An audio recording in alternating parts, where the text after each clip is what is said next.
국내 상황을 좀 살펴볼까 하는데요. 네. 국내에서도 굉장히 잔인한 일들이 많이 발생을 했습니다. 바로 검사 이야기입니다. 네. 검사 이야기.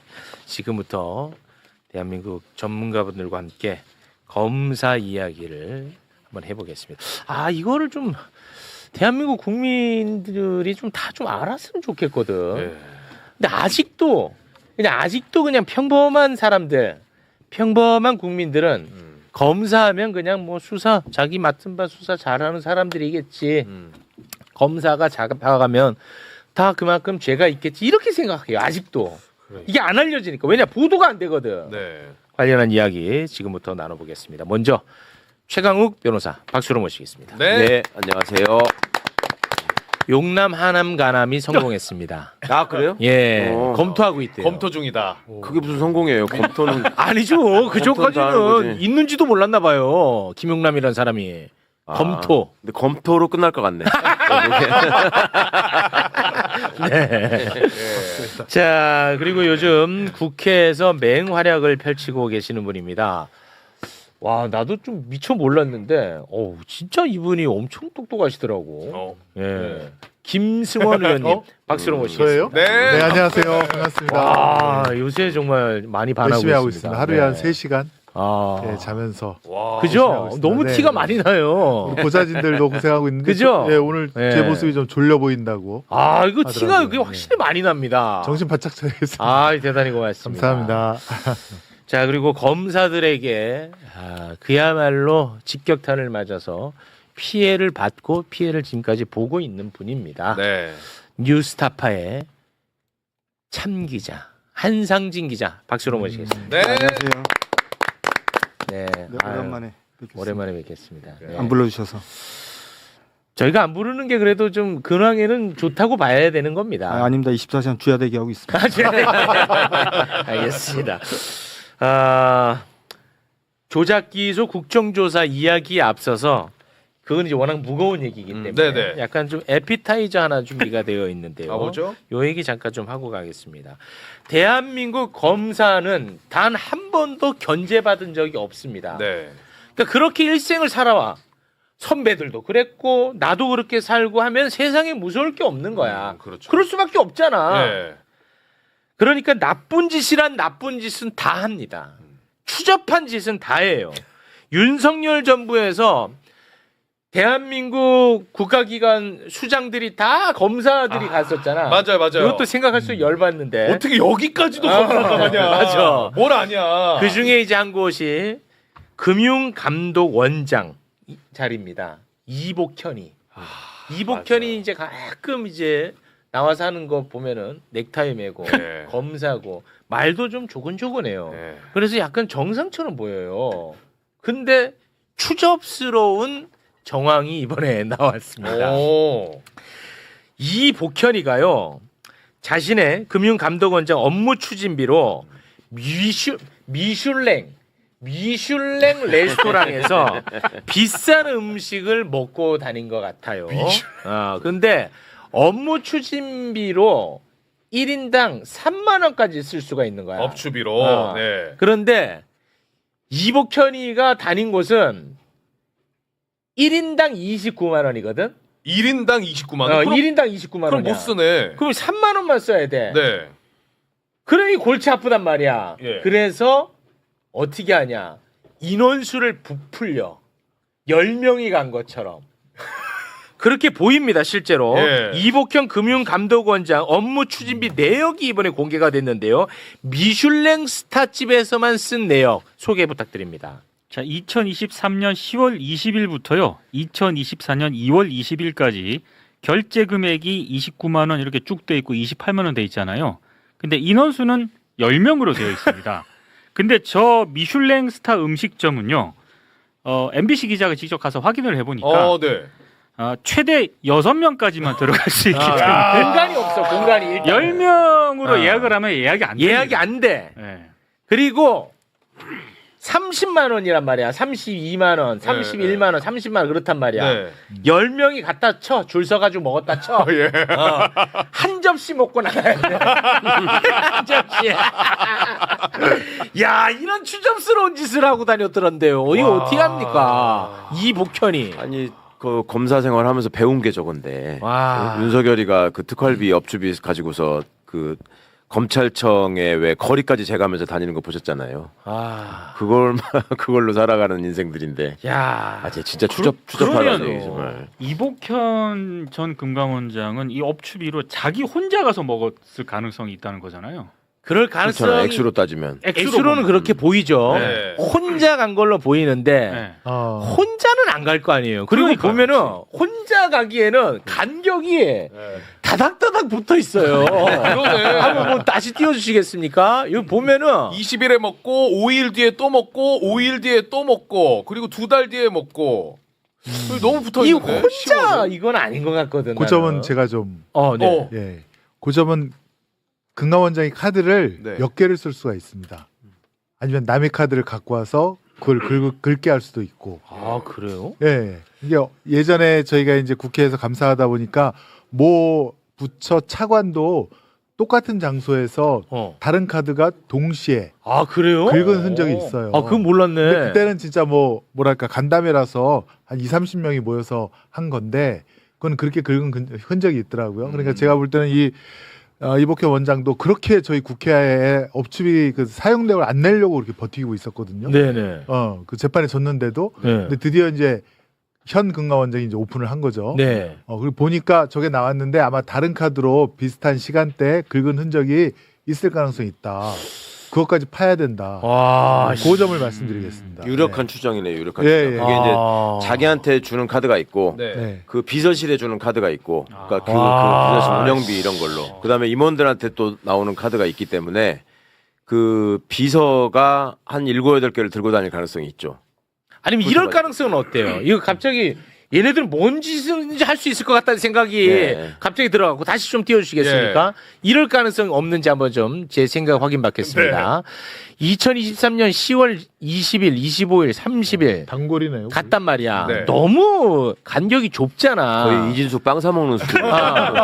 그래서 제 추정 들어갑니다. 3명이서 가고 이렇게 분할로 계산한 것처럼 한 거 어떨까요? 날짜를 의미죠? 다르게. 3명이 간 거야. 네. 아, 근데 날짜를 다른 날짜 결제일로 잡아달라. 어떻습니까? 그러기에는 좀 너무 그러기에는- 번거롭고 아, 좀 품이 떨어진 번거롭- 일일 것 아, 같아요. 좀 저 그 번거롭습니까? 카드 뺏어서 3개 들고 가면 되지 뭐하러 아, 그거를 그랬습니까? 3번씩 가겠어요. 아, 추접스럽다. 야 정말. 아, 근데 우리가 보기엔 추접스러운데 저 사람들의 세계에서는 저렇게 하는 것이 삶의 의미예요. 그러니까 저걸 위해서 저걸 위해서 그 지저분한 짓을 하는 거야. 아, 그럴 수 있어. 남의 돈 이렇게 해서 쓰는 재미가 그게. 그럴 수 있어. 그리고 그것이 내가 그동안에 노력을 한 데서 오는 정당한 보상.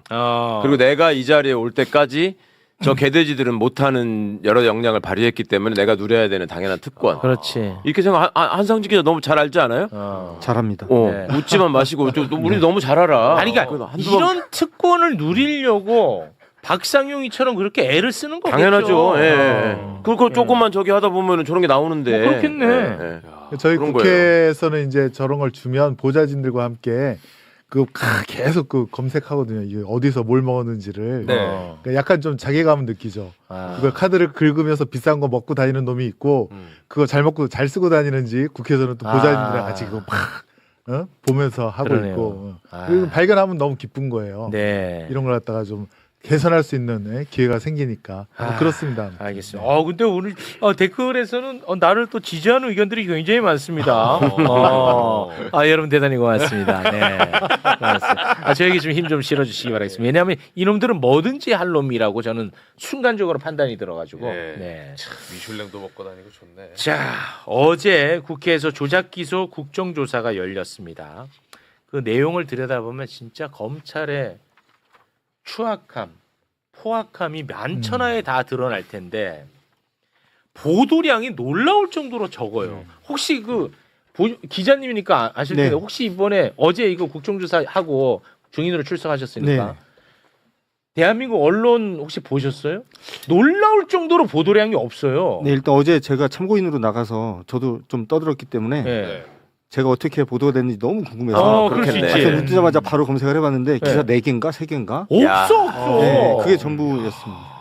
진짜 유튜브 아니면 없어요. 진짜, 진짜 그렇더라고요. 네. 왜 그렇지? 그래서 기사로는 공부도 못해. 아, 내용이 없으니까 내용이 나오는 없어. 게. 너무 놀라울 정도야. 근데 어제 국회에서 나온 내용만 봐도 엄청난 일들이 많았거든요. 네.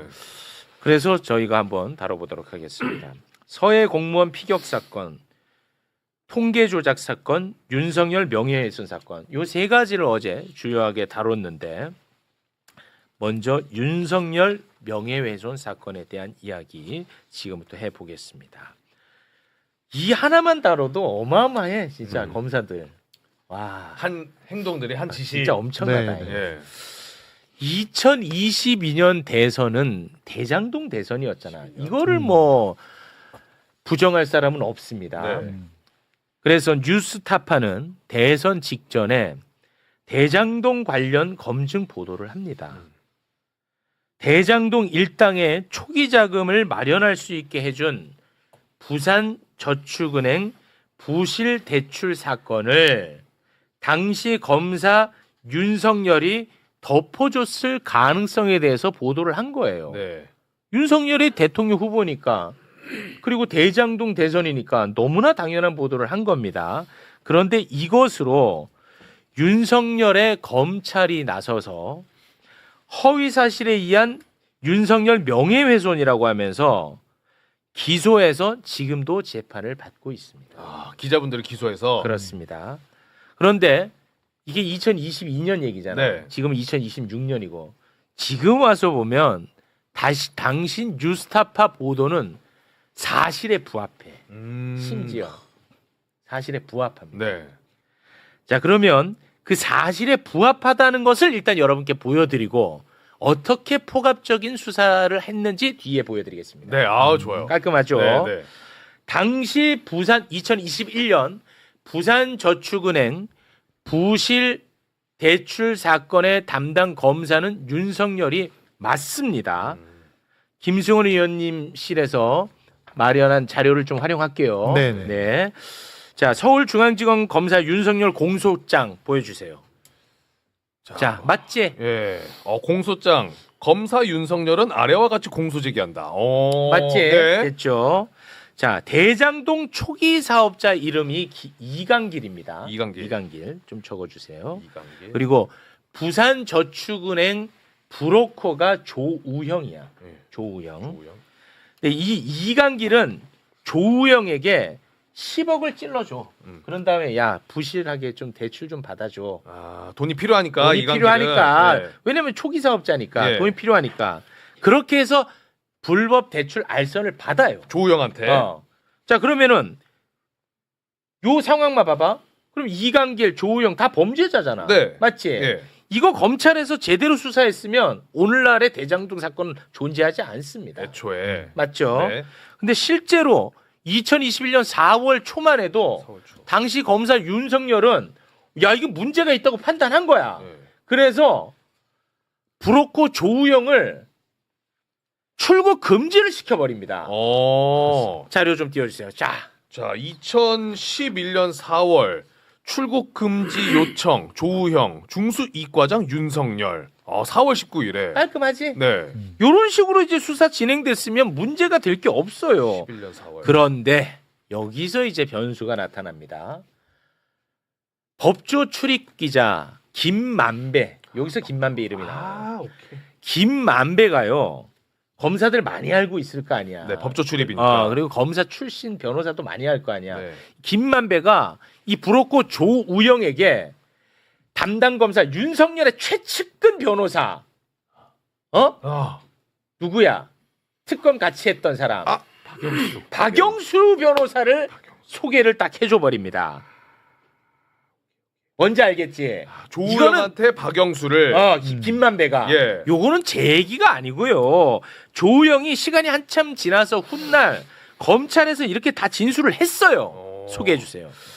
조우영 참고인 진술 조서. 제가 2011년 4월, 5월경 대검 중수부에 3번 정도 출석해서 조사를 받았습니다. 두 번 출석하기 전에는 박영수 변호사를 만나 상담하면서 수사 협조하는 걸로 결정했고 박영수 변호사에게 박영수 변호사를 통해 검찰 측에 수사에 협조하겠다는 뜻을 전달했습니다. 김만배가 저에게 박영수 변호사를 소개시켜줬습니다. 맞지? 이것도 확인됐지. 네. 자, 조우영은 윤석열 최측근 박영수 변호사를 선임하고 나서 수사가 딱 무마가 돼버리는 거야. 대장동 초기 사업자 이강길 씨가 2026년 3월에 법정에 나와서 관련 증언을 합니다. 네. 서로 입을 맞춘다거나 그런 정도 하다 보니까 조우영 입에서 차 한잔 마시고 다행히 다 무마하고 그냥 왔다. 그러니까 다음 조사는 없을 거다. 걱정하지 마라. 그랬었고 그걸 재확인을 내가 남욱과 정영학한테 또다시 했다. 그랬더니 박영수 변호사를 산 덕에 잘 됐다는 정도만 저는 전해 들었습니다. 네. 자, 조우영의 사촌형 이철수 씨도 같은 내용의 증언을 했습니다. 첫 번째 조사받고 난 다음에 패닉 상태로 전화가 왔고 두 번째 조사를 받고 난 다음에는 너무나 다른 분위기로 커피만 마시고 그냥 나왔다고. 박영수 변호사를 해가지고 조사를 받는데 안 물어보더라 이러는 거야. 조우영이 커피를 마셨네 안 마셨네가 중요한 것이 아니라 그때 당시 윤석열 검사가 조우영 조사의 편리를 봐주었다는 것이 가장 큰 중요 포인트다. 됐죠. 이 내용을 뉴스타파가 보도한 거야. 그 당시에 뭐가 문제야? 문제 없지. 네. 그 윤석열이 그 수사 무마한 게 문제지. 그렇죠.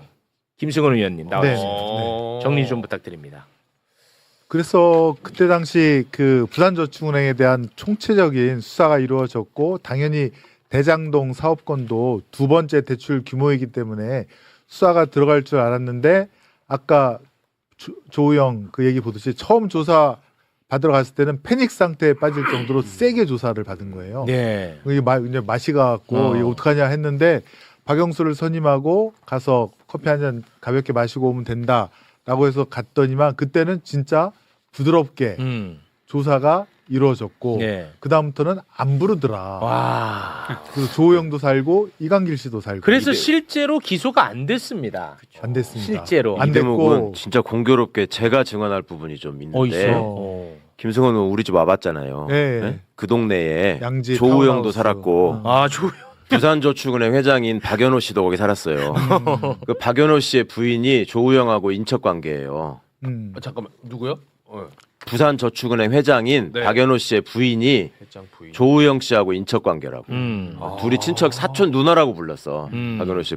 그 저는 그 사람들을 저기 2006년부터 알고 지냈었어요. 우리 동네 사람이니까. 아, 알고 지냈어요? 내가 잘 아는 사람들이에요. 오. 희한하게 그렇게 됐어. 오. 그래서 내가 이 말씀을 왜 드리냐면 어느 날 조우영 씨가 저한테 와가지고 박영수 변호사를 아냐는 거야. 네. 오. 아니 그래서 내가 박영수 변호사를 또 알았거든. 그 중수부장 했던 박영수 말하는 거냐. 그러니까 그렇대. 오. 박영수를 네가 어떻게 알고 물어보는 거냐 그랬더니 오.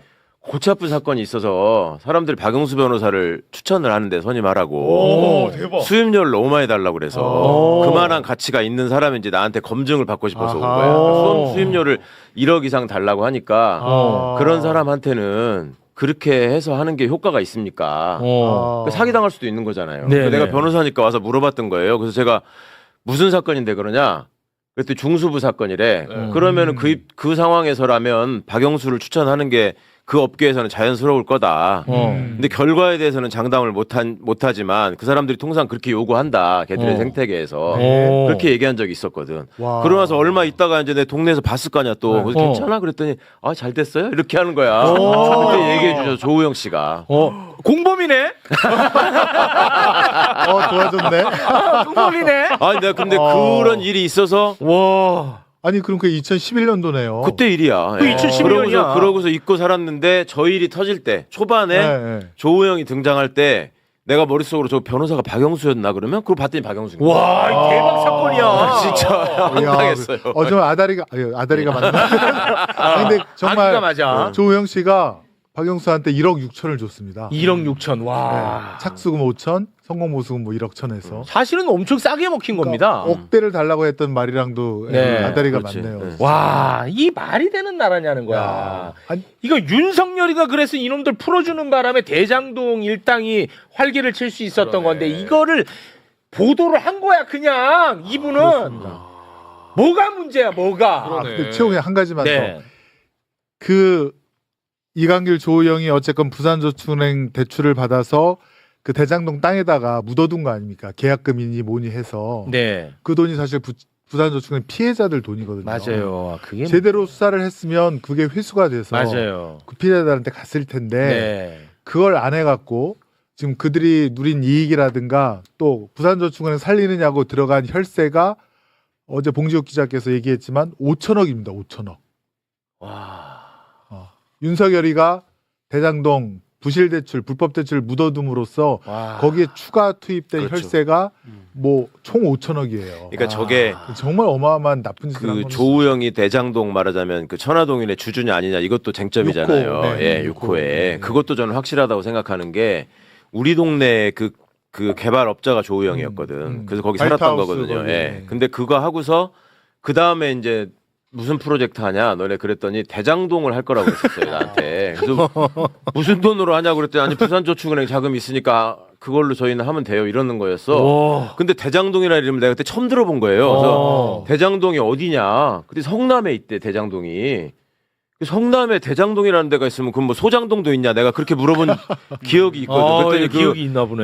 그 그린벨트 지역이 거기가 풀려가지고 거기 대장동이 되게 좋은 데가 있어서 와. 그때 무슨 저기 신세계 저기 회장 정용진 씨도 뭐 거기다가 집을 짓고 뭐 그렇게 앞으로 뜨는 동네라고 그러더라고. 그 제가 그때 태어나서 대장동이라는 이름 처음 들었거든. 와. 그 나중에 이렇게 연결이 되는 거야.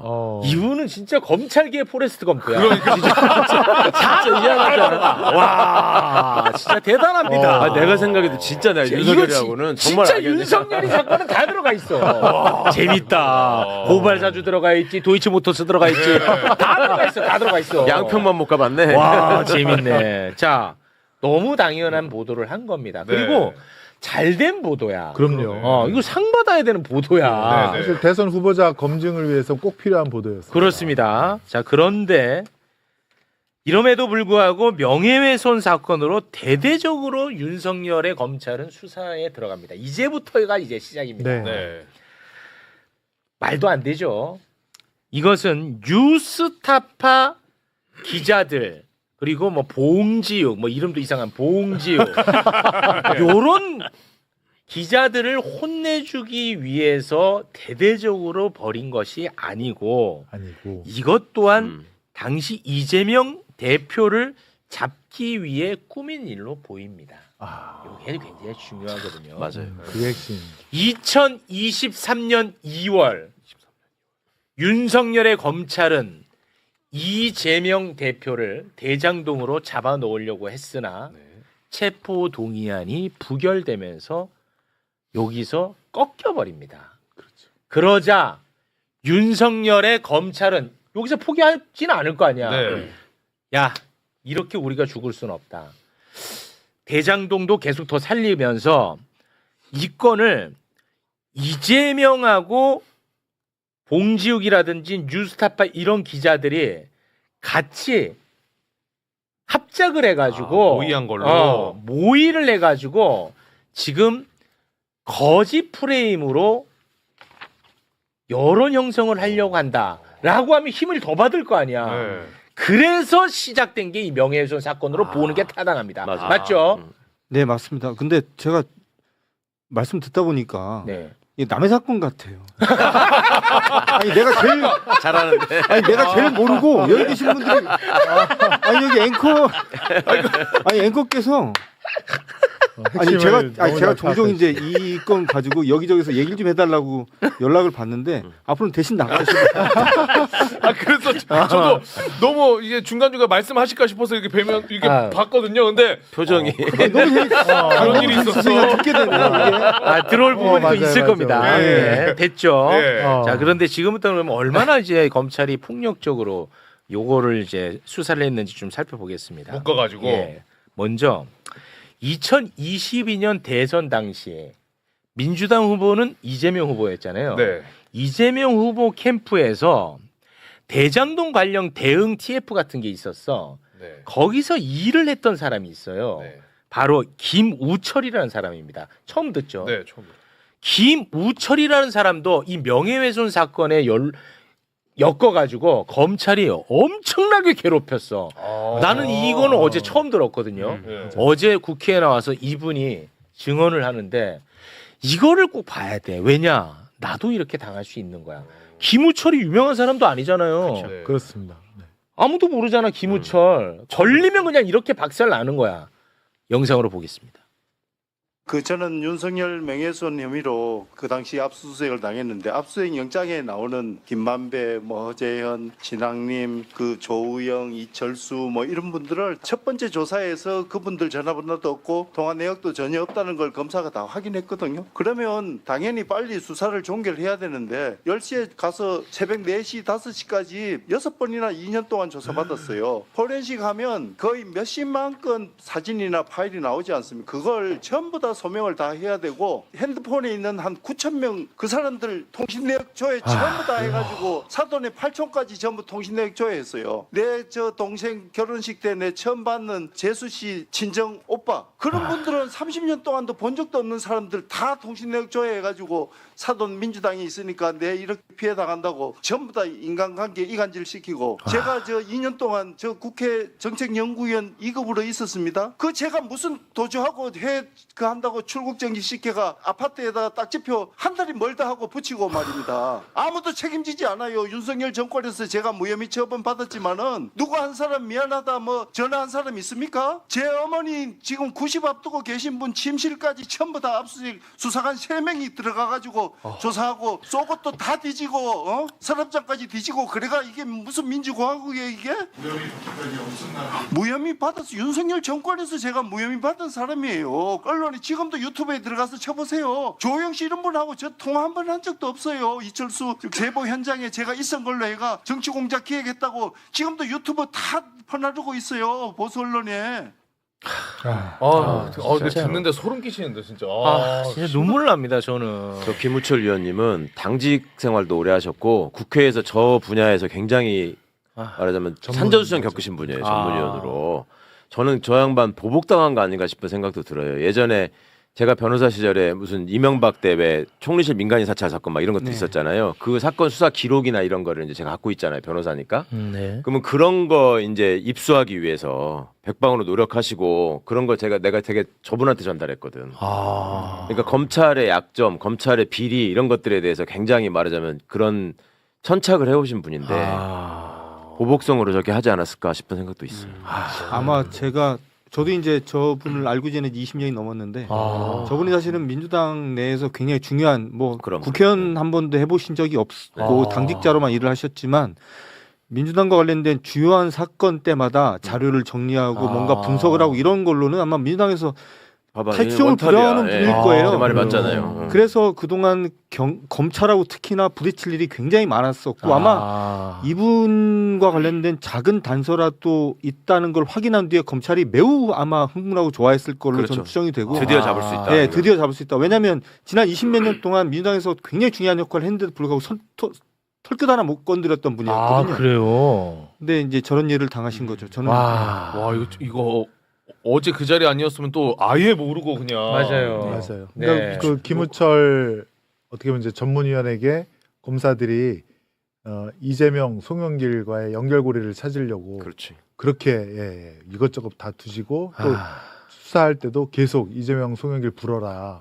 다 연결된 거 아니냐 이런 식으로 압박을 가하고 있고요. 그러니까 2년 동안 풀어주질 않은 거죠. 네. 계속 출국 금지 시켜놓고. 저분처럼 봉지욱 기자, 한상진 기자도 어떻게 당했는지 어제 국회에 나와서 증언을 했는데 이게 굉장히 긴데 이게 좀 많이 줄였어요. 보니까 내가 저런 거 당하면 참 진짜 너무 고통스럽겠다는 생각이 들더라고요. 함께 보시죠. 법원이 압수수색을 허락하지 않은 범위에 대해서도 압수수색이 진행됐습니다. 심지어는 저희 딸아이가 쓰는 노트북까지 다 분해해서 외장하드 물려서 다 열람했습니다. 이메일을 2,000건이 넘는 이메일을 다 열람했습니다. 지금 국민의힘에서 윤석열 커피라는 프레임으로 수사 시작부터 계속적으로 말씀을 하고 계시는데요. 저희는 윤석열 씨가 커피 타줬다라는 보도를 한 바가 없습니다. 제 사건에서는 조우영 씨와 제가 통화한 사실이 없습니다. 근데 저와 조우영 씨가 통화를 4번 한 것처럼 녹취서를 조작을 해놨습니다. 왜 하필 강백신 팀에서 자꾸 이런 녹취서 조작이 나오냐?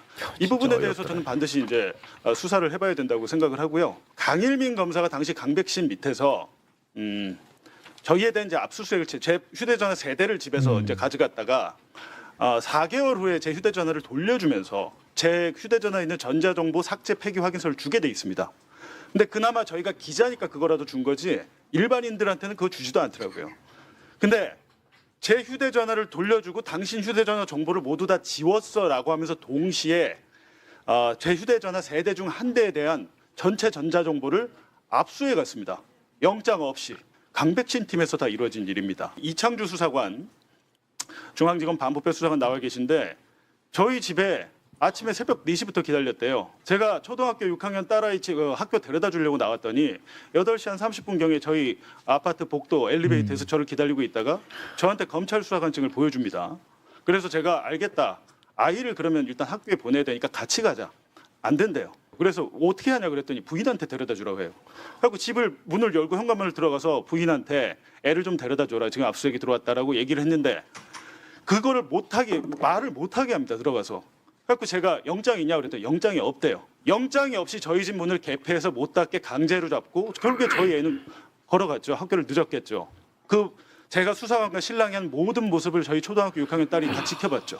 이재명을 잡기 위해서 한 수사인데 제 영장에 민주당에서 김병욱 의원이 저한테 뭐 자료를 줬다 그러고 제가 뭐 허재영 기자한테 자료를 줬다 그러고 지금 강백신 검사 뭐라고 합니까? 법원에서 영장 발부한 겁니다. 이렇게 얘기하잖아요. 그 영장 발부 사유가 다 거짓말이에요. 맞아요. 진짜. 자, 요거는 좀 의원님이 좀 부연을 해주셔야 될 것 같아요. 그 봉지욱 기자는 뭐 불법 압수수색처럼 이야기를 했고요. 네. 그리고 녹취서를 조작했다 이렇게 표현을 했는데 요거 좀 부연해 주시죠. 첫 번째는 영장이 없는 상태에서 집안을 강제로 쳐들어갔다는 거죠. 네. 네, 그러니까 아이 학교 딸아이 데려다 준 것 때문에 와이프랑 얘기하려고 문을 여는 순간 네. 탁 하고 잡아갖고 문을 못 닫게끔. 영장 그다음에 없이. 예, 영장 없이 검찰 수사관이 들어갔다는 거고요. 두 번째는 저희 자료화면 혹시 첫 번째 거 봉지욱 압수수색 영장 이 보시면 법원에서 다 사선입니다. 다 그어버립니다. 이거 하지 마가 이거 하지 마. 딱 하나 살려둔 거 저건데 저거 다 사선 그어진 것들도 다 가져갔다는 거예요. 지금. 압수수색을 다 해갔다는 거고요. 기각시킨 것도 자료를 가져갔다. 그렇습니다. 네. 이게 사실 명예훼손 이게 보도에 의한 명예훼손이니까 지금 그들이 말하는 범죄 자료는 다 보도에 이미 나와 있지 않습니까? 뭘 더 할 필요가 없어요. 맞아요. 압수수색을. 그게 본질이야. 맞습니다. 그것만 보면 돼요. 네. 그게 사실인지 아니지만 판단하면 돼요. 그렇죠. 그러면 사실은 강백 씨는 대장동 수사를 윤석열이 덮었는지 그걸 수사하면 되는 거예요. 맞습니다. 근데 그러지 않고 수정해야 될 거 같은데 지금 네. 의원님 말씀이. 말씀해 주십시오. 그러니까 저와 봉지욱 기자가 같은 날 압수수색을 당했고요. 영장 내용이 똑같습니다. 그러니까 법원이 발부한 내용이 똑같아요. 가에서 사까지 항이 쭉 있는데 그 중에 바항 하나를 제외하고 나머지 그 판사가 다 지웠습니다. 네. 근데 지금 봉지욱 기자 같은 경우는 영장 제시도 없이 문 막고 예, 했다는 거 이제 제일 크고요. 신분증만 보여줬다. 예, 그리고 이 봉지욱 기자 휴대폰을 열어주지도 않았는데 열었어요. 근데 실리콘 골무를 가지고 와서 연 것으로 추정이 되고 있습니다. 여기에 대해서 저희가 문제 제기를 했는데도 불구하고 검찰은 묵묵무답이고요. 그러니까 저 같은 경우는 저희 영장을 보면 집에 있는 노트북 같은 건 손을 못 대게 돼 있어요. 그렇죠. 유일하게 집에서 압수할 수 있는 건 뭐냐면 휴대폰, 태블릿 등 통신기기예요. 그리고 USB 저장 장치 요것만 가져갈 수 있게 돼 있어요. 네네. 그래서 집에 있는 노트북은 못 열어봅니다. 근데 저희 집에 들어와서 아무렇지 않게 집에 있는 그러니까 뭐 쓰다가 이제 버려놓은 노트북도 네. 있잖아요. 집집마다. 네. 서너 개를 가져다가 전원을 키워서 전원 안 켜지면 아예 열어가지고 외장하드 꺼내가지고 물려서 열람을 다 하고 와. 저희 집에서는 이메일 검색할 수가 없게 돼 있는데 제가 저희 딸아이가 쓰던 노트북 잠깐 빌려서 이메일을 봤는데 그거를 열어가지고 이메일 2,100개가 넘는 이메일을 다 열람을 했어요. 와. 사진 다 확인하고 당시에는 제가 몰랐는데 나중에 제 영장을 꼼꼼히 보니까 이게 불법인 걸 알아서 제가 지금 국가배상 소송을 지금 제기해놓은 상태고 그러시구나. 그러니까 저는 근데 하고 싶은 얘기가 뭐냐면 네. 그러니까 하나만 더 덧붙이면 지금 의원님께서 말씀하신 게 집에서 이렇게 불법적으로 압수해서 다 가져갔다고 했는데 가져가지는 않았습니다. 봉지욱 기자나 저희 집에 가져갈 게 별로 없어요. 가져갈 게 없어서 휴대폰 정도만 뺏긴 거 그건 이제 정정을 좀 해드려야 될 것 같고 저는 이게 이제 하고 싶은 말이 뭐냐면 검사가 그러면 몰라서 영장 내용을 몰라가지고 자기들이 이렇게 불법 압수수색을 실수로 한 거냐? 전 그렇게 보지 않습니다. 대한민국에서 수사 제일 잘한다는 애들이 모여 있는 서울중앙지검 특수부 검사들 아니에요? 네. 이 사람들이 몰랐겠어요? 아 당연하죠. 다 알고 있는데 그냥 늘상 하던 거고 일반인들한테는 이렇게 해도 별 문제되기도 안 하고 그냥 대충 넘기고 갈 수 있으니까 일반분들 아마 모르니까. 했을 겁니다. 네. 예. 그리고 봉지욱 기자 집에는 8명, 저희 집에 6명이 쳐들어왔어요. 그러니까 생각을 해보세요. 이렇게 집에 저 혼자 있는데 6명이 갑자기 쳐들어와서 6명이 갑자기 이렇게 쫙 흩어지듯이 헤쳐모여 하듯이 집안에 있는 온갖 곳으로 쫙 헤쳐모여서 그냥 압수수색을 진행을 하는데 저 같은 경우는 변호사가 그나마 뒤늦게라도 와서 그럼 2명이잖아요. 2명에서 6명 어떻게 쫓아다녀요? 못 쫓아다니죠. 봉지욱 기자는 저희가 변호사를 보내지도 못했습니다. 왜냐하면 저희 뉴스타파 사무실이 동시 압수수색을 당하는 바람에 저희가 선임해놓은 변호사가 2분밖에 안 계셔가지고 봉지욱 기자 집은 봉지욱 기자 혼자서 대응을 한 거예요. 그러니까 집안에서 뭘 하고 있는지를 알 수가 없고 그러니까 나중에서야 뭐 휴대폰이 열려 있는 것들을 확인했는데 이거는 그냥 우연히 뉴스타파에서 우연히 발생한 사건이다. 저는 그렇게 절대 보지 않고 이건 그냥 검찰이 지난 수십 년간 켜켜이 쌓아온 불법 수사의 그냥 관행과 습관들이 그냥 이번 기회에 터져나온 거기 때문에 잘 됐다. 끝 보자. 끝 봐야 돼. 네, 끝 보자. 뭐 그런 말씀 드리고 싶어요. 의원님, 하나만 지금 빠진 게 봉지욱 기자 중요한 얘기했어요. 휴대폰 3개를 가져갔다가 돌려주면서 한 개는 영장도 없이 지네들이 그 기록을 또 다 저기다가 서버에다 심었다. 이게 그 예전에 한 번씩 나왔다가 그냥 디넷. 술면이 사라지는 디넷이에요. 디넷, 캐비넷. 그러니까 압수수색 영장으로 전자 기록물을 볼 때는 그 필요한 부분만 한정해서 봐야 되고 그래서 피의자가 입회를 해가지고 이거는 그래 상관없는 거니까 하지마 하면서 필요한 것만 가져가게 해야 되는 겁니다. 근데 이것들이 그거를 전체를 통째로 지네 서버에다 올려버리는 거예요. 그러니까 정확히 말씀을 드리면 봉지욱 기자가 나중에 전자정보 폐기 확인서를 받았어요.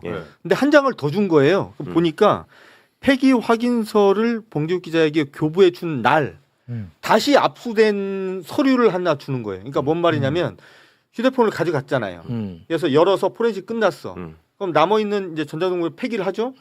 폐기 확인서를 주면서 압수했다라는 서류를 줘. 무슨 말이냐면 폐기한 거를 다시 압수한 형태로 보이는데 지금 어쨌든 검찰은 자기들은 아니다라고 지금 항변을 하고 있는 것 같은데 그럼 이것도 한번 따져보자. 수사에서 한번 따져보자. 저는 좀 그런 입장입니다. 갈 길이 멀기 때문에 그리고 이거 진짜 심각합니다. 봉지욱은 조우영이랑 통화를 한 적이 없는데 통화를 한 것처럼 조작을 했다. 이건 이건 심각하잖아. 정말 자료 좀 띄워주시죠. 통화 내역, 녹취록 표지에 통화 내역 그다음에 녹취록을 조작의 달인 강백신. 그 재창이 형을 실장님을 재창이 형으로 바꾸듯이 이건 아예 봉지욱 기자의 그 목소리가 아닌데 그 통화 내역이 아닌데 봉지욱인 것처럼 해서 표지를 법원에 올리고 그다음에 봉지욱이 조우영과 통화한 내역이 있음에도 뭐 이런 보도를 했다. 그래서 허위다. 이걸로 압수수색 영장을 발받아서 그냥 다 미친 거 아니야 자료를 이거? 가져가고 그다음에 사실은 이게 무서운 게 이런 거 가져가면 이게 또 별건 수사에 또 시발이 됩니다. 맞아요. 송영길 대표도 그렇게 됐잖아요. 맞아요. 그러니까 이런 것들을 다 조작에 의해서 하는데 유독 강백신에 의해서만 강백신 그 팀에서만 너무 자주 습관처럼 강백신이 일어난다. 설명이 가관이에요. 저거만 나오면 속기록은 제가 만든 게 아니라 맞아요. 꼭 그렇게 하고 진짜 나쁜 사람이야. 그러니까 의원이 그렇게 물어봤잖아요. 이게 4개가 속기록이 있는데 속기사가 다르다. 다르다. 근데 어떻게 전부 다 이거를 봉지욱이 통화한 걸로 다 헷갈릴 수가 있냐? 이거 말이 안 되지 않냐? 이렇게 하시는데 어떻게 해 이놈? 아니 그러니까 저거는 저런 애들은 저런 거를 통해서 출세를 한다니까. 그렇죠. 그리고 지들끼리 저걸 특수수사 기법이라 그래. 그렇죠. 그리고 전수를 해. 이렇게 하는 거다. 압수수색은 가서 이렇게 영장이 이거 그냥 다 해. 그리고 뭐 저기 얘기하면은 그냥 다 필요하다고 해. 뭐 휴대전화 있으면 이것도 노트북도 통신이 가능하니까 그냥 통신기기라고 해. 이런 식으로 가리키는 거야. 사실 이제 저 관련돼서 저도 한 말씀 드리면 미치겠어. 저건 역시 실수냐? 지금 어제 국정조사 청문회에서 강백신 씨는 나와서 마치 자기들이 사소한 실수를 했고 교정했다라는 식으로 얘기를 하는데 저게 실수일 수가 있나요? 그러니까 예를 들면 자기들이 속기록을 만들었다 쳐. 그 뭐 잘못 만들어져 있다 쳐. 그럼 그거 안 들어보고 압수수색 영장 냅니까? 그렇지 않잖아요. 다 들어볼 거 아닙니까? 부실 수사의 증거지 안 들었으면. 자기들은 그럼 속기록이 잘못돼 있다라는 거를 알고서도 냈다고 넉넉히 추정이 돼요. 근데 그냥 뭉개고 막 한 거예요. 또 저렇게. 그리고 나서 저게 문제가 되면 속기는 내가 안 했다고 얘기를 하는데 그러면 속기사를 검사시키든지 그죠? 검사들이 늘상 그러잖아요. 자기들이 인권의 수호자이기 때문에 경찰이 하는 수사, 뭐 하는 수사 자기들이 다 통제해야 되고 그래야지 인권이 수호가 된다고 얘기를 하잖아요. 맞습니다. 근데 이럴 때 이런 일이 벌어졌을 때는 늘상 하는 말이 뭐냐면 자기들이 안 했어. 이건 단순한 실수야. 그럼 그럴 거면 속기사들 데려다가 검사 주고 자기가 속기하든가 그럼. 맞습니다. 그렇게 해야 된다고 저는 봅니다. 제가 근데 굉장히 원론적인 질문 하나 우리 법조인 분 계시니까 여쭤볼게요. 이게 살인 사건이 아니고 명예훼손 사건이에요. 네. 살인 사건 아니다. 너 헷갈리지 마라. 마약 사건 아니야. 예. 뉴스타파는 영상 하나야. 그렇지. 그것만 보면 되잖아. 그렇죠.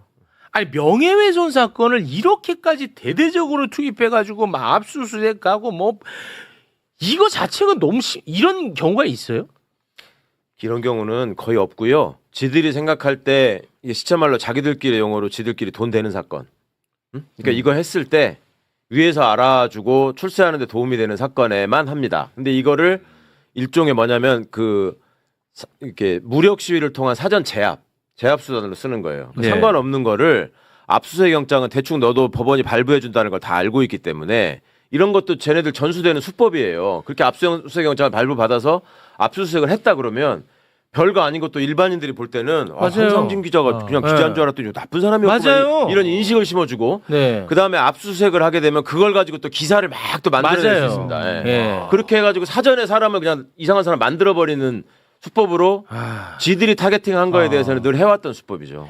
요 점은 꼭 말씀드리고 싶은데요. 이게 지금 2022년 3월 보도거든요. 대선 관련해서 맞습니다. 후보자 검증을 위한 보도인데 이 수사가 2023년 9월에 시작되는 거니까 맞아요. 1년 6개월에. 1년 6개월이죠. 그러니까 제가 이게 진행되는 걸 보고 이거 한참 지났는데 이걸 왜 하지?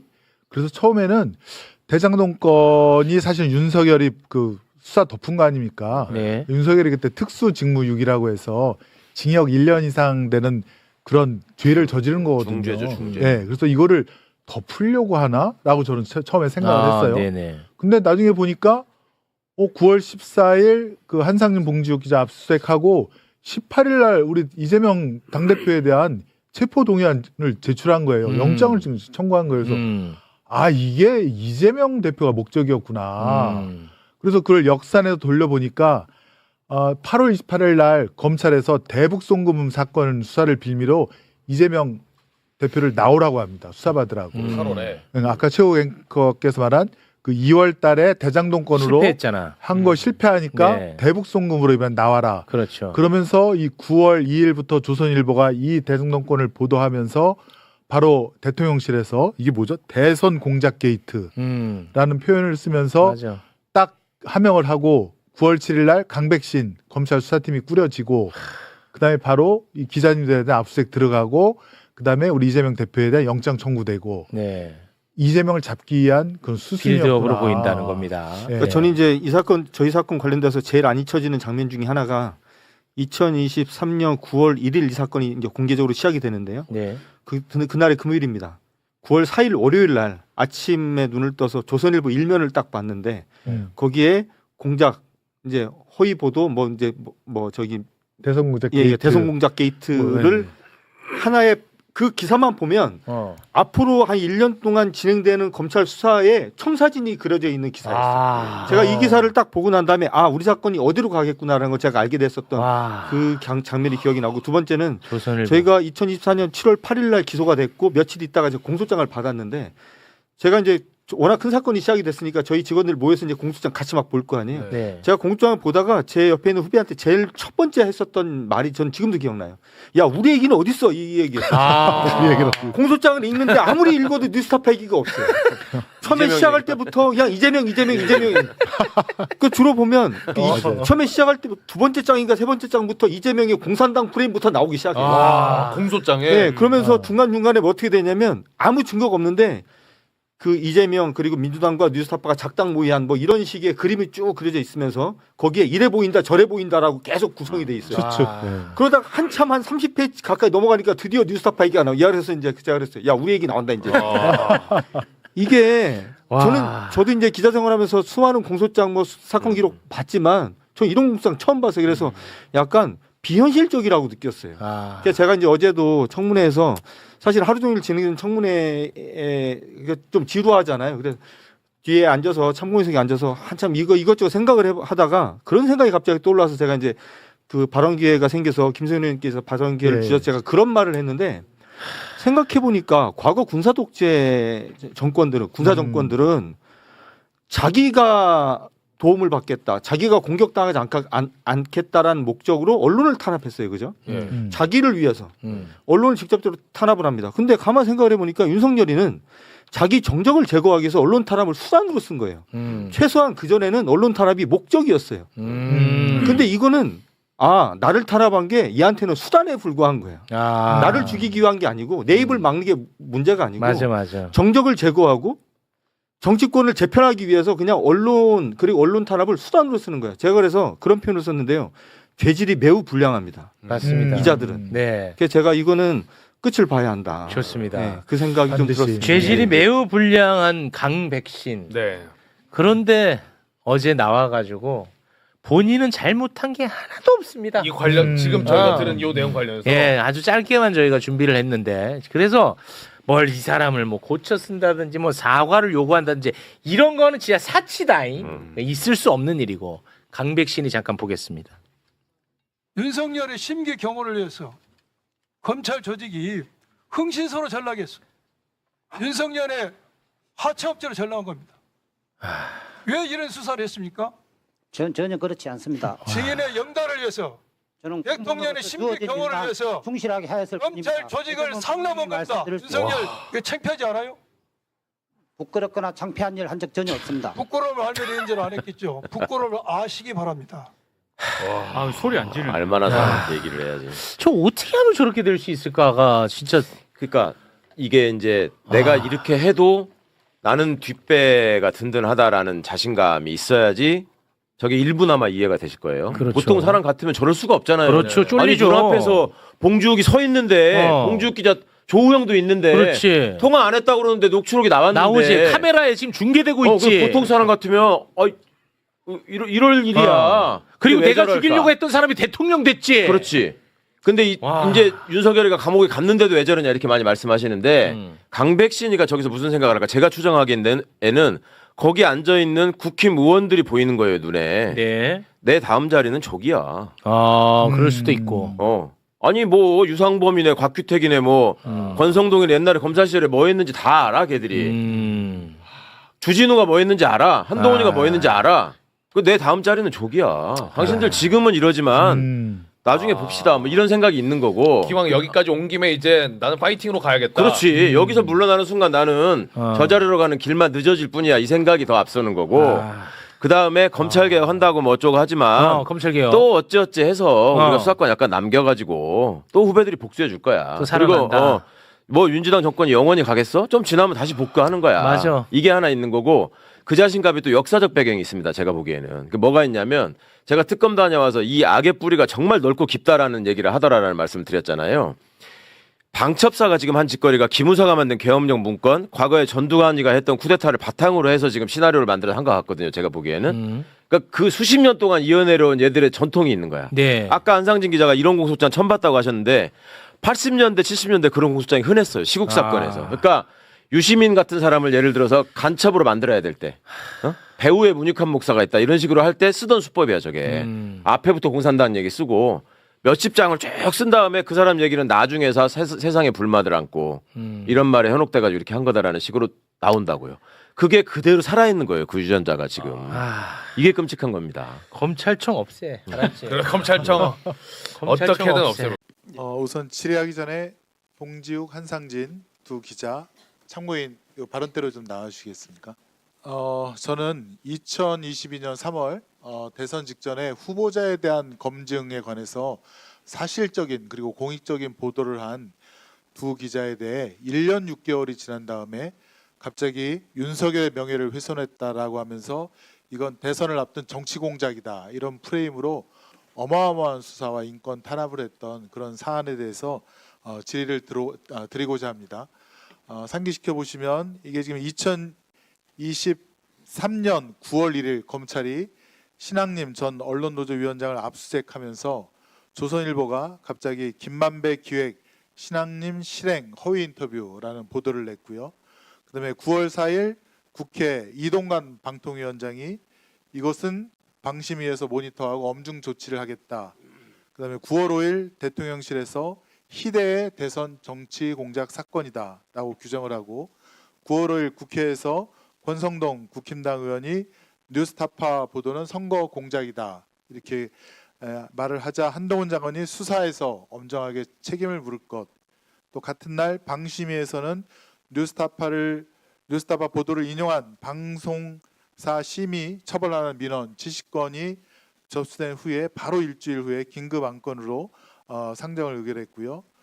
9월 7일 드디어 서울중앙지검이 움직이면서 대선 개입 여론조작 사건 특별수사팀 강백신 팀장을 팀장으로 한 10여 명의 검사들로 구성을 하고 그다음에 9월 8일 국회 국민의힘에서 대선 공작 게이트 진상 조사단을 발족합니다.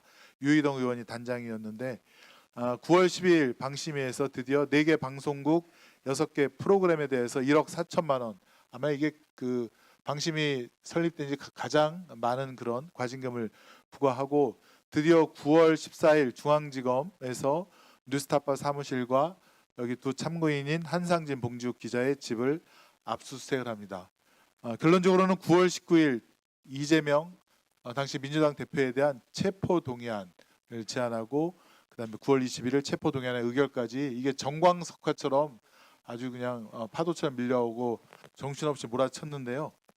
그럼 대상 보도가 무엇인가 자료화면 보시겠습니까? 이렇게 검찰이 또 국민의힘이 난리를 쳤던 대상 보도는 박영수, 윤석열 통해 부산저축은행 사건 해결이라고 했는데 김만배 씨가 당시 인터뷰에서 박영수 변호사와 윤석열 당시 대검 중수부 검사를 통해 사건을 해결했다. 또 그 내용 중에는 이재명 성남시장 때문에 대장동 사업에 어려움을 겪었다고 하는데 이건 맞지요? 네, 맞습니다. 다음 자료 화면이요. 다음 자료 화면입니다. 그럼 결론은 이 사건을 지금 재판하고 있는 재판부에서도 2011년 부산저축은행 대장동 수사 당시에 과연 윤석열이가 이 사건을 봐줬느냐, 조우영에 대한 사건을 봐줬느냐가 핵심이라고 그 판사님도 그렇게 얘기했다는 것이죠. 예, 맞습니다. 예. 요 수사 라인을 보실까요? 2011년 당시 부산저축은행 수사 라인인데요. 김홍일 중수부장이 있다가 최재경 중수부장으로 바뀌고 또 당시 수사기획관은 우병우였고요. 그다음에 윤석열이 중수이과장으로 불법 대출과 대주주 비리를 수사하는 그런 과정이었습니다. 다음 사건이요. 조우영에 대해서는 2011년 4월 달에 우선 대장동 초기 사업자인 이강길이 대검 중수부 수사관 면담을 했고 그다음에 이강길에 대한 대검 중수부 수사가 4월 18일 진행이 됩니다. 그런데 여기서 포인트는 윤석열이가 이미 조우영에 대해서 출국 금지를 합니다. 맞죠? 네, 맞습니다. 네. 그리고 그 전에 대검 중수부에서 조우영을 불러서 참고인 조사 3회를 하고 그다음에 2011년 9월달 그 유명한 박기별 검사가 커피 한 잔 타줬다는 그것이 2011년 9월달에 이루어집니다. 어쨌건 조우영에 대한 수사가 무마됐다는 그런 대가로 박영수는 조우영으로부터 총 변호사 비용을 1억 6천만 원 받게 됩니다. 이것은 여러 경로를 통해서 확인이 되는데요. 다음 자료 화면 보시겠습니까? 공문으로 확인이 됩니다. 조우영 출국금지 문서가 윤석열 중수이과장 결재로 4월 19일 날 이루어진 거 맞죠? 네, 맞습니다. 이거 다 확인하고 보도하신 거 아닙니까? 검찰이 법원에 낸 증거 기록에서 확인한 것들입니다. 검찰이 스스로 법원에 낸 겁니까? 네, 그렇습니다. 다음이요. 조우영 씨가 본인의 범죄 4건에 대해서 자백했다는 진술이 있던데 이것도 맞습니까? 네, 맞습니다. 이것도 검찰이 법원에 낸 증거 기록에서 확인된 내용입니다. 네, 참 어이가 없습니다. 다음 자료요. 자, 상호저축은행에 대한 예금보험공사의 공동검사에도 2011년 4월입니다. 이 지금 부산저축은행에 대해서 불법 대출을 확인했습니다. 지금 계열사 간 신용공여를 많이 했다라든가 개별 차주 신용공여 한도를 초과했다라든가 그래서 이거 지금 수사해야 된다라고 이 자료를 예보가 정식으로 대검 중수부에 보낸 거 아닙니까? 윤석열이 이걸 당연히 확인했을 거고요. 맞죠? 저게 이제 당시에 윤석열 대선 후보가 대장동 대출은 일반 대출이고 PF 대출이 아니라고 그랬는데 그렇죠. 2011년 4월에 예보가 이거는 일반 대출이 아니고 부동산 PF 대출이 맞다라고 문건을 작성한 겁니다. 그렇죠. 공문으로 해서 당시 부산저축은행 특별수사팀에다 보낸 거고요. 자, 심지어는 부산 이 저축은행에서 다음 자료화면입니다. 2012년 2월 달에 조우영에 대해서 수사해달라고 정식으로 공문을 보냅니다. 이것도 다 확인하셨을 거 아닙니까? 네, 그때 보도 당시에 이미 다 확인을 했고요. 대검 중수부가 제대로 수사를 안 하니까 예금보험공사가 수사를 해달라고 서울중앙지검에 고발장을 거듭 요청을 하죠. 자, 다음이요. 이광길 씨 대장동 사업 초기 민간 사업자도 이런 증언을 합니다. 법정에서 차 한 잔 마시고 다행히 다 무마하고 그냥 왔다. 그러니까 다음 조사는 없을 것이다. 걱정하지 마라라고 재판장에서 이런 얘기를 했고요. 박영수 변호사를 산 덕에 잘 되었다라고 얘기를 합니다. 이철수 씨라고 조우영 사촌 형인데요.